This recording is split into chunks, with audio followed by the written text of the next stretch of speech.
नमस्ते दोस्तों। तो वेलकम टू पैसे की पाठशाला learn invest and grow your money. दोस्तों, एक कहावत है कि शादी एक बार होती है तो दिल खोल के खर्चा कीजिए। लेकिन आप जानते हैं कि इंडिया में लोग अपने एनुअल इनकम के 30 से 50 तक का जो पैसे है शादी में खर्च कर देते हैं। और कुछ फैमिली अपना एजुकेशन फंड और रिटायरमेंट फंड तक विड्रॉ कर देती है, सिर्फ इस चक्कर में कि लोग क्या कहेंगे, सोसाइटी क्या कहेंगे, इसलिए वो इतना शादी में खर्च करते हैं। तो आज के एपिसोड में हम बात करेंगे कि चाइल्ड मैरिज प्लानिंग के बारे में बात करेंगे। इसको हम इमोशन के साथ भी समझेंगे, इसको हम कैलकुलेशन के साथ भी समझेंगे और इस प्रॉब्लम को सॉल्व करेंगे कि जिस वजह से हमारी शादी में अच्छी भी होए और हमारा फ्यूचर भी सिक्योर्ड रहे। तो लेट्स स्टार्ट। तो शादी इंडिया में एक फंक्शन नहीं है, एक सोशल इवेंट रहता है। आप कुछ फैक्ट जान के आप शॉक हो जाएंगे, जैसे कि इंडिया में जो मिडिल क्लास फैमिलीज़ है अपने शादी में 10 से 25 लाख तक खर्च करती है। जो अपर मिडिल क्लास फैमिलीज़ है वो अपने बच्चों के शादी में, अपनी शादी में 25 से 50 लाख तक खर्च करते हैं। और कुछ फैमिलीज़ है अपने एनुअल इनकम के 3 to 5 टाइम्स अपने शादी में खर्च कर देते हैं। और 40% जो फैमिलीज़ है शादी के लिए लोन लेते हैं और अपनी सेविंग तोड़ देते हैं। ये सबसे बड़ी प्रॉब्लम है। ये शादी में खर्चा एक बार होता है पर इसका इम्पैक्ट ईयर बाय ईयर चलता है। लोगों का फ्यूचर में प्रॉब्लम आती है, उनको डेब्ट और लोन का इशू आता है। तो दोस्तों, इसको समझते एक रियल लाइफ एग्जांपल के साथ। तो एक फैमिली है, उनकी बच्ची का नाम है रिया। तो वो 24 ईयर्स की है और उसकी शादी फिक्स हो गई है। तो फैमिली बहुत एक्साइटेड थी बिकॉज रिया की शादी फिक्स हो गई है और फैमिली में बहुत सालों के बाद ये शादी आई थी। तो उन्होंने ये सोचा कि हम ज़्यादा भी खर्च कर लेंगे तो कुछ फ़र्क नहीं पड़ेगा। तो फाइनल शादी का कॉस्ट आया, वेन्यू प्लस जो फूड है उसका उन्होंने खर्च किया 12 लाख रुपए, ज्वेलरी पे खर्च किया 8 लाख रुपए और डेकोरेशन और इवेंट पे खर्च हो गए 6 लाख रुपए। तो टोटल उनका शादी का कॉस्ट हो गया 26 लाख रुपए। तो ये पैसे कहाँ से आए? ये पैसे उन्होंने अपनी रिटायरमेंट की एफडी तोड़ी, अपने इमरजेंसी फंड से पैसे निकाले और उन्होंने उनका तो जो मेडिकल का जो प्रीमियम है, मेडिकल इंश्योरेंस का प्रीमियम भी स्किप कर दिया।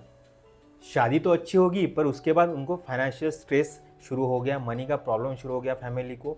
ये शादी की वजह से नहीं हुआ, ये इस वजह से हुआ कि उन्होंने शादी के लिए प्रॉपर प्लानिंग नहीं की, यानी चाइल्ड मैरिज प्लानिंग नहीं की, उस वजह से प्रॉब्लम हुआ। तो दोस्तों, कुछ कॉमन मिस्टेक्स से लोग करते हैं शादी के खर्चे में। तो पहली कॉमन मिस्टेक्स है कि वो शादी का जो खर्चे का प्लानिंग टाइम पे करते हैं, जब शादी का टाइम आ जाता है उसी टाइम पे उसका प्लानिंग करते हैं। सेकंड मिस्टेक्स है वो महंगाई को इग्नोर करते हैं, क्योंकि उनको टाइम रहता है 20-25 साल अपने बच्ची की शादी के लिए या लड़के की शादी के लिए, उसका वो प्लानिंग नहीं करते हैं और उसमें महंगाई भी ऐड नहीं करते। तो वो भी एक सेकंड मिस्टेक्स रहती है। थर्ड मिस्टेक्स है कि मैरिज प्लानिंग के लिए वो अपना रिटायरमेंट फंड या एजुकेशन फंड को विड्रॉ कर देते हैं, ये थर्ड मिस्टेक्स है। फोर्थ मिस्टेक्स रहती है कि लोग क्या कहेंगे माइंडसेट में रहते हैं, सोसाइटी के प्रेशर में शादी में ज़्यादा खर्च कर लेते हैं। रिजल्ट क्या होता है? एक दिन का सेलिब्रेशन होता है पर 10 साल का फाइनेंशियल प्रेशर रहता है। तो दोस्तों, इसी प्रॉब्लम को सॉल्व करेंगे इमोशन के साथ नहीं, कैलकुलेशन के साथ। मीन्स हम step by step child marriage का प्लान करेंगे। तो हम करंटली जो आपके चाइल्ड की एज कंसिडर करते हैं 3 साल। तो आपके स्क्रीन में दिख रहा होगा कि उनकी करंट जो एज हमने कंसिडर की 3 साल। एक कंसिडर करते हैं कि वो जब 25 साल के होंगे तब उनकी मैरिज होंगी, तो उनकी जो मैरिज एज हम कंसिडर करते हैं 25 ईयर्स। थर्ड है कि हम आज के हिसाब से कितना खर्च करेंगे शादी में। तो हमने कंसिडर किया कि आज हम अपने बच्चे की शादी कर रहे हैं तो उसमें हम 10 लाख रुपए खर्च करेंगे। ये कंजर्वेटिव इसलिए लिया कि शादी में ज़्यादा खर्च करके भी आपको फाइनेंशियल स्ट्रेस होता है, तो हम 10 लाख रुपए मिडिल क्लास फैमिली के हिसाब से कंसिडर करेंगे। और जो एनुअल जो सेविंग है अभी जो कर रहे हैं उसमें जीरो कंसिडर करेंगे। और जो एग्जिस्टिंग कॉर्पस है वो भी हम जीरो कंसिडर करेंगे। और जो हम इन्वेस्टमेंट्स करेंगे शादी का जो पैसा जमा करने के लिए, तो उसका जो रिटर्न हम कंसिडर करेंगे 12% कंसिडर करेंगे और महंगाई को हम 6% कंसिडर करेंगे। तो ये हो गए बेसिक पैरामीटर्स मैरिज प्लानिंग के लिए। और 36 लाख को हमें अगर जमा करना है तो उसके लिए लगेगा आपको मंथली सिर्फ 2,800 रुपये। बिकॉज आपके बच्चे की जब भी 3 साल है और 25 साल में हम शादी करेंगे तो बहुत सा टाइम मिलता है हमें इन्वेस्टमेंट्स करने के लिए। तो मैजिक का कंपाउंडिंग का भी फ़ायदा होता है, इसलिए जो अमाउंट लग रही है सिर्फ 2,800 के आसपास लग रही है। और आप लमसम अमाउंट करोगे तो वो 3 लाख के आसपास लग रही है। जैसे आपको स्क्रीन पे दिख रहा होगा 2,97,000 के आसपास। आप अगर लमसम अमाउंट इन्वेस्टमेंट्स करोगे उसके चाइल्ड मैरिज के लिए तो वो भी आपका गोल 36 लाख का अचीव होगा। तो ये आपको अमाउंट छोटा लग रहा होगा पर छोटे अमाउंट से ही हम अपना इन्वेस्टमेंट्स का गोल अचीव कर सकते हैं, क्योंकि हमें टाइम बहुत ज़्यादा मिल रहा है हमारे गोल को अचीव करने के लिए। तो स्टार्ट जल्दी करना चाहिए। मैरिज प्लानिंग का मतलब भी सिर्फ शो ऑफ ही नहीं रहता है। मैरिज प्लानिंग का मतलब रहता है आपके लिमिट के हिसाब से आपको शादी में खर्च करना है। सेकंड है कि आपको रिटायरमेंट एजुकेशन प्लानिंग को सेफ रहना है और अपनी फाइनेंशियल कंडीशन को स्ट्रांग रखना है। तो शादी तो एक दिन की रहती है, पर प्लानिंग शादी की लाइफ भर चलती है। तो अब दिमाग में सवाल आता है, ये चाइल्ड मैरिज के लिए बेस्ट स्ट्रैटेजी क्या है और कहाँ पे इन्वेस्टमेंट्स करें। तो पहला है कि आपको अगर चाइल्ड मैरिज के लिए इन्वेस्टमेंट्स करना है तो इक्विटी म्यूचुअल फंड में आप कर सकते हैं, एसआईपी स्टार्ट कर सकते हैं, बिकॉज ये लॉन्ग टर्म का गोल रहता है, 20-25 साल का गोल रहता है, तो इसमें ग्रोथ मिलने के चांसेस ज़्यादा रहते हैं। तो म्यूचुअल फंड में आप इन्वेस्टमेंट्स कर सकते हैं। सेकंड है हाइब्रिड म्यूचुअल फंड में भी इन्वेस्टमेंट्स कर सकते हैं, इसमें आपको स्टेबिलिटी भी मिलती है और ग्रोथ भी मिलती है।